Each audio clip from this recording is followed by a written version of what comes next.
Hello guys, welcome to catch the code. My name is Pragati and previous year question की solve करने की series में ये हमारा नेक्स्ट वीडियो है।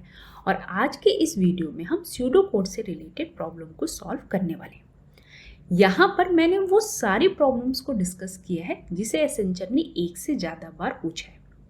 इसके साथ ही हम यहाँ पर कुछ ट्रिक्स के बारे में भी डिस्कस करेंगे ताकि आप कम समय में जल्दी क्वेश्चन को सॉल्व कर सकें। यहाँ पर हम जो ये प्रॉब्लम डिस्कस कर रहे हैं, अगर आप किसी दूसरी सर्विस बेस्ड कंपनी जैसे कि Infosys, Cognizant, Capgemini, tech Mahindra इनकी भी प्रिपरेशन कर रहे हैं तो उनके लिए भी ये इम्पॉर्टेंट है। तो चलिए हम लोग स्टार्ट करते हैं। और फर्स्ट क्वेश्चन में हमें इस स्यूडो कोड का आउटपुट बताना है। तो यहाँ पर हमारी ए की वैल्यू 5 दी गई है एंड बी की वैल्यू 5 दी गई है। फिर इसके बाद हमने एक फंक्शन क्रिएट किया है जहाँ पर हमने ए और बी की वैल्यू को पास कर दिया है। देखिए, जब हमारे पास क्वेश्चन है ना, तो हमें पहला स्टेप क्या करना है, हमें ये देखना है कि हमारी कौन सी वैल्यू पूरे फंक्शन में चेंज हो रही है। तो हमने अपने फंक्शन को एनालाइज किया तो हम देख रहे हैं कि ए जो मेरा है वो कहीं पर भी चेंज नहीं हो रहा है, बट जो बी है वो चेंज हो रहा है। और यहाँ पर मेरी ए की वैल्यू 5 है और बी की वैल्यू 5 है, मतलब कि 5 इज लेस देन 5। ये कंडीशन मेरी कभी भी ट्रू नहीं होगी क्योंकि हमेशा बी लेस होना है, ए को लेस नहीं होना है। तो मतलब कि मेरा जो ये इफ वाला ब्लॉक है वो कभी भी एग्जीक्यूट ही नहीं होगा। तो पहली लाइन तो अपने आप ये कट हो गई। अब हम दूसरी वाली लाइन में आते हैं। तो b is not equal to 0, 5 is not equal to 0, ये कंडीशन ट्रू होगी। जब ये कंडीशन ट्रू होगी तो ये रिटर्न क्या कर रहा है, ए की वैल्यू है 5 मल्टीप्लाइड बाई, हमने यहाँ पर रिकर्शन अप्लाई किया हुआ, रिकर्सिव कॉल हो रही है, function 5 multiplied by b minus 1, तो ये हो गया 4। हर स्टेप में b की वैल्यू एक एक करके लेस होती जाएगी। तो एक स्टेप मेरा ऐसा आएगा जहाँ पर b की वैल्यू 0 हो जाएगी। और जैसे ही b की वैल्यू 0 हो जाएगी तो मेरा एल्स इफ वाला ब्लॉक रन नहीं करेगा, मेरा एल्स वाला ब्लॉक प्रोसेस करेगा और ये रिटर्न कर रहा है 0। तो आपको हर एक स्टेप को कैलकुलेट करने की ज़रूरत नहीं हुई। तो जो मेरा लास्ट वाला रिकर्सन है जहाँ पर मेरी b की वैल्यू 0 हो रही है, ये 0 रिटर्न कर देगा और आप 0 से किसी को भी मल्टीप्लाई करोगे तो आंसर में आपको 0 मिलेगा, इसलिए यहाँ पर हमें 0 मिल रहा है। तो आउटपुट हमारा होगा 0। तो डी ऑप्शन करेक्ट है। तो जिन लोगों ने क्वेश्चन कर लिया है वो अपने आप को +1 मार्क्स दे देंगे इस क्वेश्चन के लिए। तो आपको ऐसे ही एनालाइज करना होता है कि मेरी कौन सी वेरिएबल की वैल्यू चेंज हो रही है, कौन सा मेरा ब्लॉक कभी भी एग्जीक्यूट नहीं होगा। ये छोटी छोटी बातें आप ध्यान रखेंगे ना, तो इन्हीं चीज़ों से आप अपने टाइम को सेव कर सकते हैं। इसके बाद अब हम नेक्स्ट क्वेश्चन करते हैं। एंड नेक्स्ट क्वेश्चन में यहाँ पर 3 वेरिएबल्स दिए गए हैं, P, Q, R। P की वैल्यू है 8, Q की वैल्यू 6 एंड R की वैल्यू 5। देन इसके बाद यहाँ पर लूप अप्लाई हो रहा है R के लिए, जहाँ पर R हमारा प्रोसेस करेगा 5 से लेकर के 8 तक। अगर मैं इस लूप को प्रोग्रामिंग लैंग्वेज में लिखूँ तो कुछ इस तरह से रिप्रेजेंट करेंगे, R equal to 5, R is less than equal to 8 and R plus plus. इस लाइन का ये मीनिंग है। इसके बाद मैंने आपको प्रीवियस क्वेश्चन में कहा था कि आपको प्रोग्राम में ये ध्यान देना है कि आपकी कौन कौन सी वैल्यू चेंज हो रही है। तो देखिए, एक तो यहाँ पर हमारी p की वैल्यू चेंज हो रही है, एक यहाँ पर p की वैल्यू अपडेट हो रही है और यहाँ पर हमारी q की वैल्यू अपडेट हो रही है। इसके बाद हम लूप के अंदर आते हैं तो ये कंडीशन अप्लाई हो रही है और कंडीशन क्या है हमारी, 4 इज लेस देन q। अभी q की वैल्यू क्या है, 6, तो 4 इज लेस देन 6, तो कंडीशन ट्रू हो जाएगी। हम ब्लॉक के अंदर आ जाएंगे और ब्लॉक के अंदर हम q को हर बार q से इंक्रीज कर रहे हैं, मतलब कि हर बार मेरी जो ये कंडीशन है हर स्टेप के लिए ट्रू होने वाली। फर्स्ट स्टेप में ट्रू है और हर स्टेप में हम q को इंक्रीज कर रहे हैं, तो हर स्टेप के लिए मेरी ये कंडीशन ट्रू रहने ही वाली है। तो हमें बार बार इस कंडीशन को चेक करने की ज़रूरत नहीं है। फर्स्ट पॉइंट ये है। दूसरा पॉइंट क्या है कि इस लाइन पर हम जो p की वैल्यू को अपडेट कर रहे हैं, इस वाली लाइन पर, क्या हम p की अपडेटेड वैल्यू को नेक्स्ट लाइन पर यूज़ कर रहे हैं। लेट्स सपोज कि यहाँ पर p की अपडेटेड वैल्यू आई 18 ये मान लिया हमने। क्या हम इस 18 का यूज़ नेक्स्ट लाइन पर कर रहे हैं? तो नहीं कर रहे हैं। यहाँ पर एक बार हमने p को अपडेट किया, बट जो p की अपडेटेड वैल्यू थी नेक्स्ट टाइम जब हम p की वैल्यू को अपडेट कर रहे हैं उसका यूज़ नहीं कर रहे हैं। तो मतलब कि इस लाइन को हमें कैलकुलेट करने की बिल्कुल भी ज़रूरत नहीं है। आप चाहें तो हम इस लाइन को ईजिली स्किप कर सकते हैं। तो अगर मैं आपसे कहूँ कि अब हमें कौन कौन से स्टेप को प्रोसेस करना है, तो यहाँ पर हमें r को 5 से लेकर के 8 तक प्रोसेस करना होगा। तो मैं यहाँ पर लिख देती हूँ P Q R। तो 5 6 7 8 R हमारा जो होगा वो 4 टाइम प्रोसेस करेगा।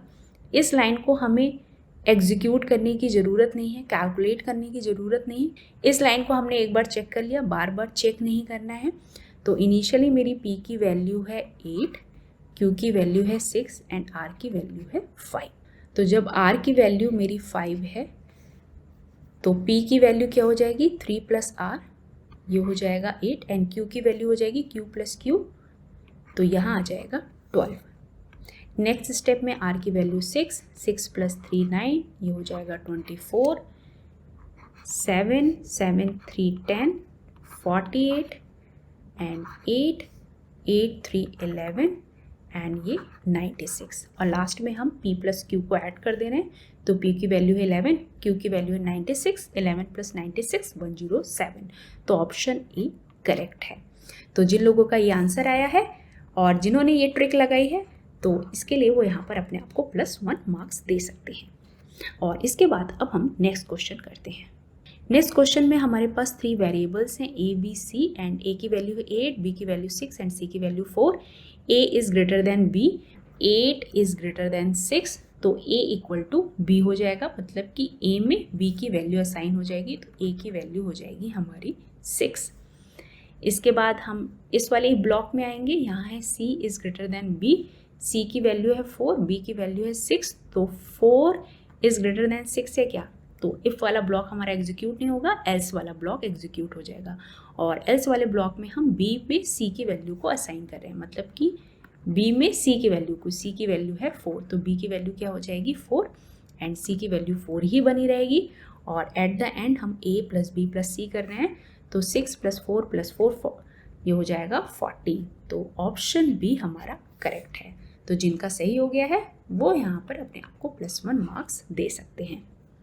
इसके बाद नेक्स्ट क्वेश्चन है। नेक्स्ट क्वेश्चन में यहाँ पर हमारा C वेरिएबल है जो कि कैरेक्टर टाइप का है और C में हमने एक कैरेक्टर असाइन कर दिया है A, तो C पर हमने कैरेक्टर असाइन किया है A और हम प्रिंट करा रहे हैं %DA। देखिए जब यहाँ पर %D आ जाए तो इसका मतलब है कि हमें इंटीजर टाइप की वैल्यू को प्रिंट कराना है। तो A की स्काई वैल्यू जो होगी वो यहाँ पर प्रिंट होगी एंड A की स्काई वैल्यू क्या है हमारी 97, तो आउटपुट पर आएगा हमारा 97। लेट सपोज कि यहाँ पर %D की जगह %C लिखा होता, तब यहाँ पर आउटपुट में हमें आता A, स्मॉल a आउटपुट होता। तो आपको ये ध्यान देना है कि यहाँ पर %D मेंशन है कि %C मेंशन है। तो जिनका सही है आंसर वो यहाँ पर +1 मार्क्स दे देंगे। इसके बाद अब हम नेक्स्ट क्वेश्चन करते हैं। तो नेक्स्ट क्वेश्चन में देखिए हमारे 3 वेरिएबल्स हैं C, A, B जो कि कैरेक्टर टाइप के हैं एंड C में असाइन कर दिया है F, A में असाइन कर दिया है S और B में असाइन कर दिया है X एंड यहाँ पर हम सम कर रहे हैं और सम देखिए यहाँ पर डिक्लेयर किया हुआ है इंटीजर टाइप का, मतलब कि आपको इन सभी की स्काई वैल्यू को ऐड करना है। तो क्या आप C, A, B की स्काई वैल्यू को ऐड करेंगे? कंफ्यूज मत होना, यहाँ पर लिखा है C + A + B, तो आपको C, A, B की स्काई वैल्यू नहीं यूज़ करनी है। C में आपने असाइन किया F, तो आपको F की स्काई वैल्यू लिखनी है, S की स्काई वैल्यू लिखनी है, X की स्काई वैल्यू लिखनी है। तो जो भी आंसर आएगा आप मुझे कमेंट बॉक्स में ज़रूर बताइएगा, इसे मैं नहीं कर रही हूँ। इसके बाद हमारा नेक्स्ट क्वेश्चन है। यहाँ पर हमने एक एरे ले रखा है और इनिशियलाइज किया है I और N, और initialise an array of size N जो है वो रिप्रेजेंट कर रहा है साइज़ को, और यहाँ पर फिर हमने लूप अप्लाई किया है 0 से लेकर के N तक। और यहाँ हम क्या कर रहे हैं, array of I = array of I + 1। इस लाइन को देखते ही तुरंत हमें समझ जाना चाहिए कि हमें कैलकुलेट करने की ज़रूरत ही नहीं, ये लाइन अपने आप में एरर देगी। लेट्स सपोज कि आई मेरा लास्ट इंडेक्स को पॉइंट कर रहा है, तो एरे ऑफ आई मतलब कि 1 2 3 0 1 2 3 4, array of I, array of 4 plus array of 4 + 1 5, तो एरे ऑफ 4 पर वैल्यू है मेरी 5, बट एरे ऑफ 5 पर क्या है, कोई भी वैल्यू नहीं है, आउट ऑफ बाउंड हो जाएगा। तो यहाँ पर मुझे इस लाइन की वजह से एरर मिल जाएगी। तो यहाँ पर ऑप्शन होगा डी। आपको पूरा यहाँ पर कैलकुलेट करना स्टार्ट नहीं कर देना है। जब ऐसे क्वेश्चन रहते हैं तो हमें अंदर जो फॉर लूप के अंदर जो लिखा हुआ है ना, इसको एक बार देख लेना होता है कि कहीं क्या मेरी आउट ऑफ बाउंड रेंज तो नहीं जा रही है। तो जैसे ही मैंने इस लाइन को देखा, मुझे देखते ही समझ में आ गया कि इस एक्सप्रेशन की वजह से आउट ऑफ बाउंड एरर आ जाएगी। तो जिन्होंने ऐसे ध्यान दिया वो लोग अपने आप को यहाँ पर +1 मार्क्स दे दीजिएगा। और जिन लोगों ने एक एक स्टेप सॉल्व किया, उन्हें लास्ट में समझ में आया कि ये एरर आ रही, वो लोग अपने आप को +1 मार्क नहीं देंगे। इसके बाद अब हम नेक्स्ट क्वेश्चन देखते हैं। एंड नेक्स्ट क्वेश्चन में हमारे पास 3 वेरिएबल्स हैं, ए बी सी, एंड ए की वैल्यू 7, बी की वैल्यू 8 एंड सी की वैल्यू 7। इसके बाद हमने यहाँ पर लूप अप्लाई किया हुआ है और यहाँ पर भी एक लूप अप्लाई किया हुआ है। सेकेंड टास्क हमारा ये होता है कि हमें पूरे प्रोग्राम में देखना होता है कि किस किस वेरिएबल की वैल्यू अपडेट हो रही है। तो यहाँ पर हमारी b की वैल्यू अपडेट हो रही है, यहाँ पर भी b की और यहाँ पर भी b की। तो अगर पूरे प्रोग्राम में कई जगह सेम वेरिएबल की वैल्यू अपडेट हो रही है तो हमें ये चेक करना होता है कि जहाँ पर लास्ट b की वैल्यू अपडेट हो रही है, क्या वहाँ पर हम प्रीवियसली b की जो वैल्यू अपडेट हुई है उसे लास्ट एक्सप्रेशन में यूज़ कर रहे हैं। मतलब कि यहाँ पर जो b की वैल्यू हुई होगी, यहाँ पर जो b की वैल्यू हुई होगी, क्या हम उसे लास्ट एक्सप्रेशन में यूज़ कर रहे हैं। तो देखिए लास्ट एक्सप्रेशन में हम कहीं पर भी b को यूज़ नहीं कर रहे हैं। तो मतलब कि हमें इस लाइन को कैलकुलेट करने की कोई ज़रूरत नहीं है और इस लाइन को भी कैलकुलेट करने की कोई ज़रूरत नहीं है। तो हम इस एक्सप्रेशन में डायरेक्टली c की जो लास्ट वैल्यू है 4 सीधे पुट करेंगे। b = 4 + 11 + 4, तो b की वैल्यू हो जाएगी 19। आप बोलोगे कि हमने c की वैल्यू 3 के लिए क्यों नहीं b को कैलकुलेट किया, तो आप कर लो यहाँ पर 3 + 11 + 3 17। तो इस b की वैल्यू को क्या हम यहाँ पर यूज़ कर रहे हैं, इस एक्सप्रेशन में नहीं कर रहे हैं। तो हमें c की वैल्यू जब 3 थी उसके लिए इसको कैलकुलेट करने की कोई नीड ही नहीं थी, इसीलिए मैंने कैलकुलेट नहीं किया था। डायरेक्टली मैंने c की लास्ट वैल्यू ली, यहाँ पर पुट किया और उसे कैलकुलेट कर लिया। तो यहाँ पर मेरी b की वैल्यू आ गई 19। लास्ट में हम a + b कर रहे हैं, a की वैल्यू है 7 और b की वैल्यू 19, तो 19 + 7 = 26। तो हमारा ऑप्शन बी करेक्ट होगा। तो जिन लोगों का सही है वो यहाँ पर अपने आप को +1 मार्क्स दे दीजिएगा। एंड इसके बाद अब हम नेक्स्ट क्वेश्चन सॉल्व करते हैं। एंड नेक्स्ट क्वेश्चन में हमारे पास 3 वेरिएबल्स हैं, PQR, एंड P की वैल्यू 7, Q की वैल्यू 4 एंड R की वैल्यू 5। एंड यहाँ पर हमने इफ ब्लॉक अप्लाई किया है एंड इफ ब्लॉक में हमने लॉजिकल और ऑपरेटर का यूज़ किया हुआ है। देखिए अब आप 2 चीज़ें समझिए, अगर कहीं पर भी और ऑपरेटर या एंड ऑपरेटर यूज़ हो रहा है और उसमें हमारे पास 2 तरह के एक्सप्रेशन है, मतलब कि कहीं पर एक स्मॉल एक्सप्रेशन यूज़ हो रहा है और एक लार्जर एक्सप्रेशन यूज़ हो रहा है, तो हमेशा पहले स्मॉल एक्सप्रेशन को सॉल्व करिए। तो यहाँ पर R की वैल्यू क्या है 5 एंड P की वैल्यू है 7, तो 5 > 7 ये रिटर्न कर देगा हमें ट्रू।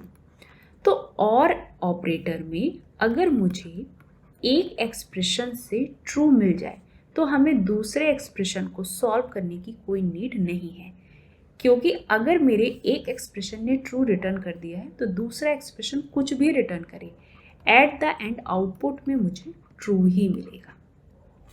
तो यहाँ पर मुझे इस बड़े वाले एक्सप्रेशन को सॉल्व करने की नीड नहीं है, जिससे मेरा यहाँ पर टाइम बच जाएगा। अब अगर इसकी जगह एंड ऑपरेटर होता तो अगर कोई एक्सप्रेशन मुझे फॉल्स दे रहा है तो मुझे दूसरे एक्सप्रेशन को सॉल्व करने की नीड नहीं होती है, क्योंकि अगर एंड के किसी एक्सप्रेशन में फॉल्स दे दिया तो दूसरी मेरी कोई भी वैल्यू हो, आउटपुट पे मुझे हमेशा फॉल्स ही मिलेगा। इससे कोई फ़र्क नहीं पड़ता है कि जो नेक्स्ट वैल्यू है वो ट्रू होगी या फॉल्स होगी, कुछ भी हो हमें हमेशा आउटपुट में फॉल्स ही मिलेगा। तो इस तरह से आप अपना टाइम सेव कर सकते हैं। तो यहाँ पर मुझे ट्रू मिला तो मैं दूसरे एक्सप्रेशन को सॉल्व ही नहीं करूँगी। इसके बाद अब हम इफ ब्लॉक के अंदर जाते हैं और चेक करते हैं कि पूरे प्रोग्राम में हमारे कौन कौन से वेरिएबल की वैल्यू चेंज हो रही है। तो देखिए यहाँ पर r की वैल्यू चेंज हो रही है और यहाँ पर भी r की वैल्यू चेंज हो रही है। लास्ट एक्सप्रेशन में जहाँ पर r की वैल्यू चेंज हो रही है, क्या हम प्रीवियसली अपडेटेड r को यूज़ कर रहे हैं? हाँ, तो ये देखिए यहाँ पर हम r को यूज़ कर रहे हैं। जो यहाँ पर r अपडेट हुआ होगा ना, उसी r को हमने यहाँ पर यूज़ किया हुआ है। मतलब कि r की अपडेटेड वैल्यू को हमने यहाँ पर यूज़ किया है। इट मीन्स कि हमें दोनों एक्सप्रेशन को प्रॉपरली सॉल्व करना होगा। तो r इक्वल टू है हमारा q एंड p। q की वैल्यू है हमारी 4, तो 4 को हम रिप्रेजेंट करेंगे 100 एंड p की वैल्यू है 7, तो 7 होता है हमारा 111 और इसमें एंड अप्लाई किया है तो 0 0 1, तो r की वैल्यू हो जाएगी 4। नेक्स्ट लाइन पर हमने r equal to r plus 3 and p किया है, तो r प्लस 3 हो जाएगा 7, तो 4 प्लस 3 एंड p है हमारा 7, तो ये हो जाएगा 7 एंड 7, तो r की वैल्यू हो जाएगी 7। तो मतलब r की हमारी जो फाइनल वैल्यू है वो हमें मिल जाएगी 7 एंड एट द एंड हम p plus q plus r कर रहे हैं। p की वैल्यू है 7, q की वैल्यू है 4 एंड r की वैल्यू हो गई है 7, तो 7 7 4 प्लस 4 18, तो हमारा ऑप्शन ए करेक्ट हो जाएगा। तो जिनका करेक्ट हो गया वो अपने आप को +1 मार्क यहाँ पर दे दीजिएगा। इसके बाद अब हम नेक्स्ट क्वेश्चन देखते हैं। एंड नेक्स्ट क्वेश्चन में हमारे पास दो वेरिएबल हैं a एंड b, जिनकी वैल्यू है 4 एंड 6 एंड यहाँ पर हमने फिर फंक्शन क्रिएट किया हुआ है और इसके अंदर 2 बार इफ ब्लॉक अप्लाई किया है। If a is greater than 2, मतलब कि 4 is greater than 2, condition true.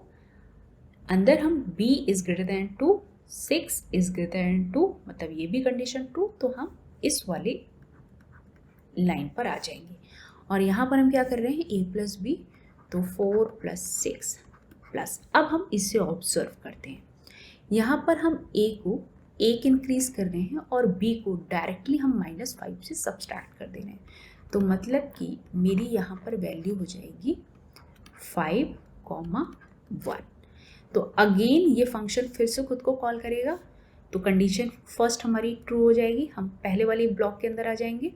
दूसरे वाली इफ वाली ब्लॉक की कंडीशन हमारी फेल हो जाएगी, तो हम डायरेक्टली इस वाली लाइन पर आ जाएंगे। और यहाँ पर हम कर रहे हैं a माइनस बी, तो ये हो जाएगा हमारा 5 - 1 4, तो फाइनल हमें मिल जाएगा यहाँ पर 14। तो हमारा ऑप्शन बी करेक्ट है। तो जिनका सही है +1 मेंशन कर दीजिएगा। इसके बाद अब हमारा नेक्स्ट क्वेश्चन है ये, और यहाँ पर a और b की वैल्यू है 2 और 6, और यहाँ पर भी हम कुछ पहले वाले क्वेश्चन की तरह वर्क कर रहे हैं। तो यहाँ पर भी हमारे दो ब्लॉक हैं, a is greater than 0 and b is greater than 0, and यहाँ पर 2 is greater than 0 and 6 is greater than 0। इसके बाद अब हम चेक करेंगे कि हमारे किस किस वेरिएबल में चेंज हो रहा है। तो देखिए यहाँ पर a में +1 का इंक्रीमेंट हो रहा है, b को सीधे 0 किया है, यहाँ पर भी b को सीधे 0 किया है, यहाँ पर भी b को सीधे 0 किया है, मतलब कि a में इंक्रीमेंट हो रहा है और b को हमने डायरेक्टली 0 सेट कर दिया है। तो एक बार तो हमारा ये एक्सप्रेशन प्रोसेस करेगा, मतलब कि a की वैल्यू हो जाएगी 2 प्लस b की वैल्यू हो जाएगी 6। इसके बाद यहाँ पर वैल्यू हो जाएगी 3, 0 प्लस 4, 0 प्लस 5, 0। तो ये सारे फंक्शन फिर से खुद को कॉल करेंगे, तो इफ़ वाली a इज़ ग्रेटर दैन 0 वाली कंडीशन हर बार ट्रू होगी, बट ये वाली कंडीशन हमारी फॉल्स हो जाएगी। तो हम डायरेक्टली इस वाली लाइन पर आ जाएंगे। एंड ये लाइन रिटर्न कर रही है a प्लस बी, तो ये फंक्शन रिटर्न कर देगा a plus B, 3 plus 0 3, 4 plus 0 4 and 5 plus 0 5, और लास्ट में हम इन सबको ऐड कर देंगे। तो 2 प्लस 6 प्लस 3 प्लस 4 प्लस 5, इन सबको ऐड करने में हमें मिलेगा आंसर 20। तो ऑप्शन डी करेक्ट है। तो जिन लोगों ने कर लिया है वो यहाँ पर +1 मार्क्स खुद को दे देंगे। इसके बाद अब हम नेक्स्ट क्वेश्चन देखते हैं। एंड नेक्स्ट क्वेश्चन में हमारे पास दो वेरिएबल है a और b, जिसकी वैल्यू है 1 एंड 2, और यहाँ पर हमने इफ़ कंडीशन अप्लाई की हुई है 1 is less than 3, condition true है। मैंने आपको बोला था कि अगर एंड में कंडीशन फॉल्स है तो हमें नेक्स्ट कंडीशन नहीं देखनी होती, लेकिन अगर हमारी पहली कंडीशन ट्रू है तो हमें दूसरी कंडीशन भी चेक करनी पड़ेगी। तो 1 is less than 3 condition true, 2 is less than 4 ये भी कंडीशन ट्रू। तो हम इस वाली लाइन में आ जाएंगे और यहाँ पर रिकर्सिव कॉल हो रहा है, तो ये हो जाएगा फंक्शन a प्लस 1 की वैल्यू हो जाएगी 2 एंड b प्लस 1 की वैल्यू हो जाएगी हमारी 3। अगेन ये फंक्शन खुद को कॉल करेगा, तो 2 is less than 3 and 3 is less than 4 condition true, तो ये फंक्शन फिर खुद को कॉल करेगा। तो यहाँ पर हो जाएगा 3, 4, फिर से ये फंक्शन खुद को कॉल करेगा, तो 3 is less than 3, 4 is less than 4 condition false, तो हम इस वाली लाइन में आ जाएंगे। एंड ये रिटर्न कर रहा है a प्लस बी, तो यहाँ पर a है 3, b है 4, तो ये रिटर्न हो जाएगा a प्लस बी 7, ये इसको रिटर्न करेगा 7 और ये फाइनल आंसर प्रिंट कर देगा 7। तो आउटपुट हमारा आ जाएगा क्या 7, ऑप्शन डी करेक्ट है। तो यहाँ पर हम +1 मार्क्स दे देते हैं। इसके बाद नेक्स्ट क्वेश्चन है, ओके यहाँ पर 3 वेरिएबल्स हैं हमारे a b c, और इसके साथ ही हमने एक और वेरिएबल क्रिएट किया हुआ है सम, और सम में हम a b c को ऐड कर रहे हैं। देन इसके बाद हमने कंडीशन अप्लाई की है। तो देखिए कंडीशन में हमारी यहाँ पर एंड है, तो अगर हमें फॉल्स मिल जाएगी तो आगे की हम कोई एक्सप्रेशन को नहीं चेक करेंगे, लेकिन अगर हमें फॉल्स नहीं मिल रहा है, ट्रू मिल रहा है, तो हमें सारी कंडीशन को एक एक करके चेक करना होगा। तो चलिए हम करते हैं। तो यहाँ पर सम पर है a प्लस बी प्लस सी, तो 30 प्लस 60 प्लस 90, तो सम की वैल्यू हो जाएगी हमारी 180। तो सम इक्वल्स 180, ये ट्रू है। a नॉट इक्वल्स 0, तो 30 इज़ नॉट इक्वल टू 0, ये भी ट्रू है। तो अभी भी हमें आगे कंडीशन चेक करनी होगी। b नॉट इक्वल्स टू 0, ये भी ट्रू है। And c is not equals to 0, ये भी ट्रू है। तो अभी हमारी यहाँ पर सारी कंडीशन ट्रू है, तो हम इफ ब्लॉक के अंदर एंटर कर जाएंगे तो हमारा प्रिंट हो जाएगा सक्सेस। तो ऑप्शन ए इज़ करेक्ट। तो यहाँ पर भी हम अपने आप को +1 मार्क्स दे देते हैं। एंड नेक्स्ट क्वेश्चन में ओके यहाँ पर एक वेरिएबल है x की वैल्यू है 5 और x में हमने x प्लस 5 कर रखा है, तो 5 + 5 10, तो ये तो बहुत ईजी है। तो B option is correct and +1 marks.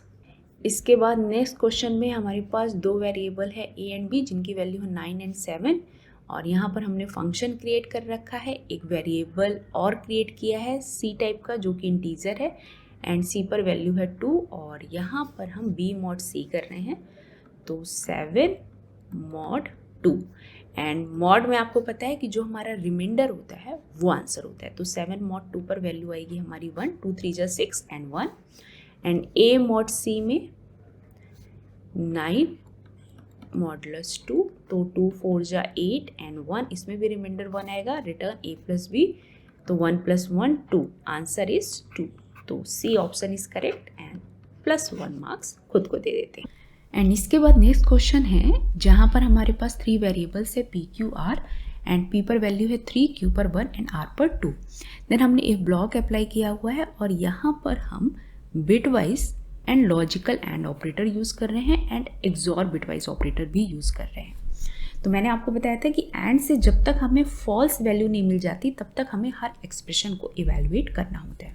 तो चलिए हम इस ब्लॉक को इवैल्यूएट करते हैं। तो ये हो जाएगा p + 2 and 2 2 एंड 2 and 2 2, तो यहाँ हो जाएगा p + 2 एंड Q प्लस यहाँ से 3 and 3 3 3 and 3 3 and R plus. अब देखिए एक्सॉर को सॉल्व करने की आपको ट्रिक बताती हूँ। अगर यहाँ पर कोई नंबर ऑड टाइम्स आया है तो वो हमेशा रिटर्न करता है ट्रू या उस पर्टिकुलर नंबर को। तो यहाँ पर 2 ऑड टाइम्स आया है तो रिटर्न करेगा 2, तो यहाँ हो जाएगा R प्लस 2। लेट सपोज कि अगर 2 एक्सॉर 2 ओनली ये लिखा होता तो यहाँ पर 2 इवन नंबर ऑफ टाइम्स आए तो रिटर्न करेगा ये फॉल्स, या इसी को कह सकते हैं रिटर्न करेगा 0। ये ट्रिक है एक्सॉर ऑपरेशन को सॉल्व करने की। अगर आप इसे प्रूव करके देखना चाहो तो मैं आपको जल्दी से प्रूव करके दिखा देती हूँ। 2 0 1 0 0 1 0 सेम पर हमें 0 मिलता है तो यहाँ पर 0 मिल जाएगा। अगेन हम 0 को 2 से एक्सॉर कर देंगे तो 0 1 0। तो देखिए यहाँ पर हमें आउटपुट में क्या मिल रहा है, 2 मिल रहा है। तो हमने डायरेक्टली सॉल्व किया। अगर हमें एक्सॉर में कोई number odd number of times मिल रहा है तो वो हमेशा रिटर्न करता है ट्रू या उस पर्टिकुलर नंबर को रिटर्न करता है, and even number of times अगर यूज हो रहा है तो वो रिटर्न करता है फॉल्स या 0 रिटर्न करता है। देन इसके बाद इस एक्सप्रेशन को इवेलुएट करेंगे। तो यहाँ पर देखिए सारे हमारे इंटीजर नंबर है तो हम इन सब में इंटीजर नंबर को ऐड कर देंगे, then logical and operator perform करेंगे तो यहाँ से हमें ट्रू वैल्यू मिलेगी। तो हमें इस एक्सप्रेशन को इवेलुएट करने की ज़रूरत नहीं है, हमें डायरेक्टली देख करके पता चल रहा है कि ये एक्सप्रेशन ट्रू रिटर्न करेगा, क्योंकि यहाँ पर कहीं पर भी मल्टीप्लिकेशन नहीं हो रहा। 0 हमें कहीं पर मिलेगा नहीं, इससे हमें एक इंटीजर वैल्यू मिलेगी, इससे हमें एक इंटीजर वैल्यू मिलेगी, इससे हमें एक इंटीजर वैल्यू मिलेगी, और उन सब में एंड ऑपरेशन परफॉर्म करेंगे तो इंटीजर नंबर मिलेगा जो कि ट्रू होगा। तो इसीलिए मैंने इस एक्सप्रेशन को अब इवेलुएट नहीं किया हुआ है। देन इसके बाद हम इस लाइन में आ जाएंगे। तो यहाँ पर है हमारा P equal to P minus 2Q equal to P, and हम राइट साइड से इवेलुएट करना शुरू करेंगे। तो देखिए यहाँ पर हम एक्सप्रेशन में नंबर को असाइन कर रहे हैं जो कि रॉन्ग है, बट इन्होंने ऑप्शन में एरर मेंशन नहीं किया हुआ है। तो अगर एरर मेंशन नहीं किया हुआ है तो हम इसे इग्नोर करेंगे और इसे सॉल्व करेंगे। तो P की वैल्यू है 3 माइनस 2 मल्टीप्लाइड बाई Q की वैल्यू है 1, तो P की वैल्यू हो जाएगी 1, एंड देन लास्ट में हम प्रिंट कर रहे हैं P plus Q plus R, तो 1 प्लस 1 प्लस 2, तो आंसर इज 4। तो बी ऑप्शन करेक्ट है। तो जिन्होंने सॉल्व कर लिया है वो +1 मार्क्स खुद को दे देंगे। इसके बाद नेक्स्ट क्वेश्चन है हमारा 16, और इसमें हम 3 वेरिएबल्स यूज़ कर रहे हैं PQR जिसकी वैल्यू 646। देन इसके बाद यहाँ पर हमने लूप अप्लाई किया हुआ है, एंड लूप के अंदर इफ ब्लॉक की कंडीशन लगाई है, एंड इफ ब्लॉक के अंदर हमने कंटिन्यू कीवर्ड यूज़ किया है। तो अब हम देखते हैं कि हमारा जो इफ ब्लॉक है वो क्या रिटर्न करेगा। देखिए यहाँ पर हम लोग Q plus P plus R लिख रहे हैं, Q plus P plus R, इसको चेक करा रहे हैं कि ये क्या Q प्लस R से ग्रेटर है। अब आप ये बताइए कि ये जो एक्सप्रेशन है क्या ये हमेशा ट्रू रहने वाला है, क्योंकि देखिए इधर Q प्लस R है, इधर भी Q प्लस R है, और इसमें हम एक एक्स्ट्रा वेरिएबल ऐड कर रहे हैं जिसकी वैल्यू पॉजिटिव है। तो हर एक स्टेप के लिए ये इफ ब्लॉक हमेशा ट्रू रहने वाला है, तो इस लाइन को हमें बार बार चेक करने की ज़रूरत नहीं है। तो हमेशा ये ट्रू रहेगा, तो हर बार क्या हो जाएगा, कंटिन्यू कीवर्ड हमारा प्रोसेस होगा, तो हमारा हर बार कंट्रोल इस फॉर लूप पर आ जाएगा। हम कभी भी इस लाइन में आ ही नहीं पाएंगे, हम कभी भी इन दोनों लाइन को इवेलुएट ही नहीं कर पाएंगे, मतलब कि हम फॉर वाली बॉडी में कुछ कर ही नहीं रहे हैं। तो डायरेक्टली फॉर लूप के एग्जीक्यूट होने के बाद हम इस लाइन को प्रोसेस कर देंगे। तो हमने फॉर वाले लूप में कुछ किया नहीं, यहाँ पर लास्ट में हम लोग P और Q को ऐड कर रहे हैं। तो P की वैल्यू है 6, Q की वैल्यू है 4, तो आउटपुट पे हमें मिल जाएगा 10। तो जिन लोगों ने इस तरह से इस क्वेश्चन को सोचा वो लोग अपने आप को यहाँ पर +1 मार्क्स दे देंगे। आई होप आप समझ पा रहे हैं कि हमें क्वेश्चन को कैसे देखना है, कैसे हमें एनालाइज करना है, और ये प्रैक्टिस से आएगा कि हमें कैसे कैसे क्वेश्चन को देखना है, एक्सप्रेशन को कैसे देखना है। आप जितना ज़्यादा प्रैक्टिस करेंगे उतनी जल्दी आप क्वेश्चन को देख करके समझ जाओगे कि आउटपुट क्या आने वाला है। इसके बाद नेक्स्ट क्वेश्चन है हमारा 17, एंड 17 में हमारे पास 2 वेरिएबल है A and B, and A and B की वैल्यू यहाँ पर इन्होंने मेंशन की हुई है 4 एंड 6। तो A की वैल्यू है हमारी 4 एंड B की वैल्यू है 6। ओके, इसके बाद इन 2 लाइंस में हम left shift and right shift operator use कर रहे हैं। जहाँ पर स्टूडेंट्स को बहुत ज़्यादा प्रॉब्लम होती। अब मैं आपको एक ट्रिक बताती हूँ। देखिए, A equal to A left shift B अगर ऐसा दिया गया है तो हमेशा हम A को मल्टीप्लाइड कर देंगे 2 की पावर B से। लेफ्ट शिफ्ट होता है वो वैल्यू को हमेशा डबल करता है, एंड जो राइट शिफ्ट होता है वो हमेशा वैल्यू को हाफ करता है। तो अगर मेरा राइट शिफ्ट B दिया गया है तो A डिवाइडेड बाय 2 के पावर B कर देंगे। अच्छा, एक और चीज़, लोगों को कन्फ्यूज़न रहता है कि लेफ़्ट शिफ्ट का कौन सा सिंबल है, राइट शिफ्ट का कौन सा सिंबल है। तो देखिए, लेफ़्ट शिफ्ट के लिए हम ऐसे यूज़ करते हैं, अगर मैं इसको थोड़ा सा सीधा कर दूं तो ये मेरा L बन जाएगा। तो इसको हमने थोड़ा सा सीधा कर दिया तो ये L बन गया। ये किसको रिप्रेजेंट कर रहा है? लेफ़्ट शिफ्ट को। ये राइट शिफ्ट है, इसमें अगर मैं ऐसे लाइन खिंचा दूंगी तो ये R बन जाएगा, तो राइट शिफ्ट को रिप्रेजेंट कर रहा है। ये सिर्फ एक जनरल ट्रिक है जिससे मैंने अपने बीटेक टाइम पर इसको लर्न किया था, तो मैं आपसे यहाँ पर डिस्कस कर रही हूँ। तो लेफ्ट शिफ्ट पर वैल्यू हमारी डबल हो जाती है एंड राइट शिफ्ट पर वैल्यू हमारी हाफ हो जाती है। अब हम क्वेश्चन को करते हैं। तो यहाँ पर है A 4 लेफ्ट शिफ्ट 4 - 2 2। तो मैंने आपको बोला था ये है A एंड ये है B, तो A 4 मल्टीप्लाइड 2 की पावर B, तो 2 की पावर 2। तो यहाँ पर वैल्यू हमें क्या मिल जाएगी? 16। तो A की वैल्यू हो गई 16। B की वैल्यू क्या होगी? B राइट शिफ्ट, B की वैल्यू है 6, 6 - 5, तो ये हो जाएगा 1। तो B की वैल्यू है मेरी 6, राइट शिफ्ट 1, इसको हम रिप्रेजेंट करेंगे 6 डिवाइडेड बाई 2 की पावर B, तो 2 की पावर 1 1, तो यहाँ पर वैल्यू मुझे मिल जाएगी 3। तो B की वैल्यू हो जाएगी हमारी 3। इसके बाद यहाँ पर हम A और B को इंक्रीज कर रहे हैं, तो A की वैल्यू 16 से 17 हो जाएगी एंड B की वैल्यू 3 से 4 हो जाएगी, एंड देन हम रिटर्न कर रहे हैं A प्लस B, तो 17 + 4 = 21। तो 21 हमारा करेक्ट आंसर है, तो ऑप्शन B इज करेक्ट। तो जिन लोगों ने कर लिया इस क्वेश्चन को वो खुद को +1 मार्क दे देंगे। इसके बाद हम नेक्स्ट क्वेश्चन देखते हैं, एंड नेक्स्ट क्वेश्चन को हम पहले भी कर चुके हैं एंड इसका आंसर था हमारा 107। बाय मिस्टेक मुझसे दोबारा से यहाँ पर मेंशन हो गया, तो इसे हम स्किप कर देते हैं। इसके बाद है क्वेश्चन नंबर 19 में हमें क्या करना है? Declare N array of string type variable called word. एक हमें वर्ड नाम के वेरिएबल को डिक्लेयर करना है जो कि स्ट्रिंग को स्टोर करता है। यहाँ पर मैंने हेलो को स्टोर करा दिया। Then declare a loop counter, हमने लूप काउंटर का नेम ले लिया है L, इसे डिक्लेयर कर दिया है। देन हमने यहाँ पर किया है for loop counter equal to length of word -1 to 0। हमें लूप काउंटर को लेंथ ऑफ वर्ड -1 से लेकर के 0 तक चलाना है, and loop counter equal to loop counter -1 कर रहे हैं। तो अगर मैं इन दोनों स्टेटमेंट को कुछ इस तरह से मेंशन करना चाहूँ, L इक्वल टू, इसकी लेंथ है 5, 5 - 1 4, L is greater than equal to 0 and L equal to L -1। हम इन दोनों लाइन को इस तरह से मेंशन कर सकते हैं।